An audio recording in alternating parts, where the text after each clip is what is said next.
Hello all, welcome to my channel. ఈరోజు special egg sherwa restaurant స్టైల్లో అత్తిరిపోయే టేస్ట్తో చాలా సింపుల్గా టేస్టీగా చేసేసుకోవచ్చు. రైస్లోకి, చపాతీలోకి, బటర్ నాన్లోకి, బిర్యానీలోకి సైడ్ డిష్గా కూడా చాలా బాగా సెట్ అవుతుంది. సింపుల్గా తక్కువ టైంలో టేస్టీగా ఎలా చేయాలో ఇప్పుడు చూద్దాం. దీనికోసం స్టవ్ మీద గిన్నెను పెట్టుకోండి. ఆయిల్ వేసుకొని ఆయిల్ వేడెక్కిన తర్వాత 1 స్పూన్ సోంపు వేసుకోవాలి. అస్సలు మిస్ అవ్వదు, ఇదే స్పెషల్ టేస్ట్ ఇస్తుంది ఈ కర్రీకి. ఇప్పుడు ఇందులో ఒక బిర్యానీ ఆకు వేసుకోండి. ఇందులో 3 నుండి 4 వరకు కట్ చేసుకున్న పచ్చిమిర్చి వేసి సన్నగా కట్ చేసుకున్న మీడియం సైజ్ ఉల్లిపాయ ముక్కలు వేసుకోవాలి. ఇవి వేసి కలిపి కొంచెం ట్రాన్స్పరెంట్ అయ్యి మగ్గే వరకు ఉల్లిపాయల్ని బాగా మగ్గించుకోవాలి మూత పెట్టి.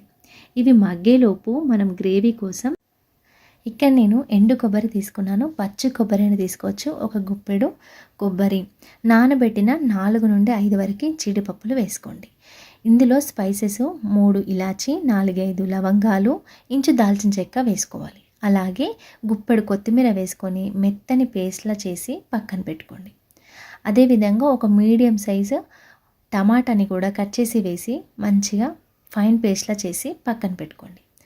ఇప్పుడు మూత తీసి చూడండి. ఉల్లిపాయలు ఈ విధంగా ఫ్రై అయితే సరిపోతుంది, ఎక్కువ కూడా అవ్వాల్సిన అవసరం లేదు. ఇలా కొంచెం ఫ్రై అయిన తర్వాత ఇక్కడ నేను ఒక రెమ్మ కరివేపాకు వేసుకున్నాను. కరివేపాకు వల్ల చాలా బాగుంటుంది ఫ్లేవర్, తప్పకుండా వేయండి. ఇలా వేసి కొంచెం ఫ్రై చేసుకోండి. ఇలా ఫ్రై అయిన తర్వాత ఇప్పుడు ఇక్కడ నేను ఫ్రెష్గా దంచుకున్న అల్లం వెల్లుల్లి పేస్ట్ వేసుకున్నాను 1 స్పూను.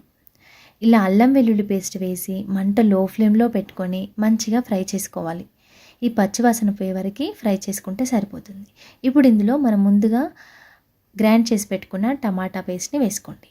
వేసి కలిపి ఆయిల్ సపరేట్ అయ్యే వరకు మంట లో ఫ్లేమ్లో పెట్టుకొని టమాటా పచ్చివాసన పోయే వరకు ఫ్రై చేసుకోవాలి మూత పెట్టి. ఇందులో కొంచెం ఉప్పు వేసుకుంటే తొందరగా మగ్గిపోతుంది. మూత పెట్టుకొని ఈ విధంగా ఆయిల్ సపరేట్ అవుతుంది కదా, ఈ కన్సిస్టెన్సీలో వచ్చే వరకు ఫ్రై చేసుకోవాలి. మనం ఇలా ఆయిల్ సపరేట్ అవ్వకముందే వెంటనే వేరే ఇంగ్రీడియంట్స్ వేస్తే పచ్చి వాసన పోదు. అందుకే ఆయిల్ సపరేట్ వరకు బాగా ఫ్రై చేసుకోవాలి మంట లో ఫ్లేమ్లో పెట్టుకొని. ఇప్పుడు ఇందులో మసాలా మనం ముందుగా రెడీ చేసి పెట్టుకున్నాం కదా, జీడిపప్పు కొబ్బరి పేస్ట్, అది వేసుకోండి. వేసి అడుగు పట్టకుండా మంట లో టు మీడియం ఫ్లేమ్లో పెట్టుకొని ఫ్రై చేసుకోవాలి. కాజు వేసాం కాబట్టి తొందరగా అడుగు పడుతుంది, కాబట్టి కలుపుతూ మంట లో ఫ్లేమ్లో పెట్టుకొని ఫ్రై చేసుకోవాలి. ఈ స్టేజ్లోనే కొంచెం చింతపండు రసాన్ని వేసుకోవాలి. వేసుకొని ఫ్రై చేసుకోవాలి. చింతపండు రసం అస్సలు మిస్ అవ్వద్దు, ఇక్కడ ఆ క్లిప్ మిస్ అయింది, తప్పకుండా వేసుకోవాలి. ఇలా వేసి మంచిగా ఫ్రై చేసుకోవాలి. ఇలా ఫ్రై అయిన తర్వాత ఆయిల్ సపరేట్ అవుతుంది కదా, అంటే మసాలా నుండి పచ్చివాసన పోయినట్టే. ఇప్పుడు ఇందులో కొంచెం పసుపు, కారము, అదేవిధంగా ఉప్పు వేసుకోండి. మీ కారానికి తగ్గట్టుగా, టేస్ట్కి తగ్గట్టుగా కారం వేసుకోండి.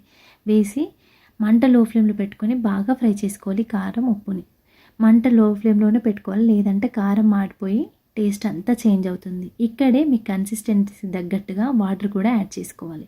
వాటర్ ఇవి వేడెక్కనివ్వాలి.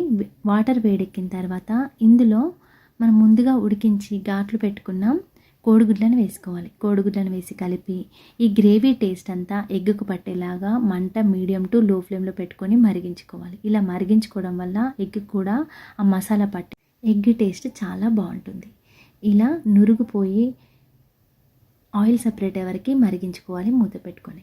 ఇలా ఆయిల్ సపరేట్ అవుతుంది కదా, ఆల్మోస్ట్ మన కర్రీ రెడీ అయినట్టే. ఇక్కడే ఉప్పు అన్నీ యాడ్ చేసుకొని వేసుకోవాలి. ఫైనల్గా క్రష్ చేసిన కసూరి మేతి వేసుకోండి. ఇలా కసూరి మేతి వేసి కలిపి దింపేసుకోవడమే, అంతే. ఎంతో సింపుల్గా టేస్టీగా ఉండే ఎగ్ షేర్వా రెడీ అయింది.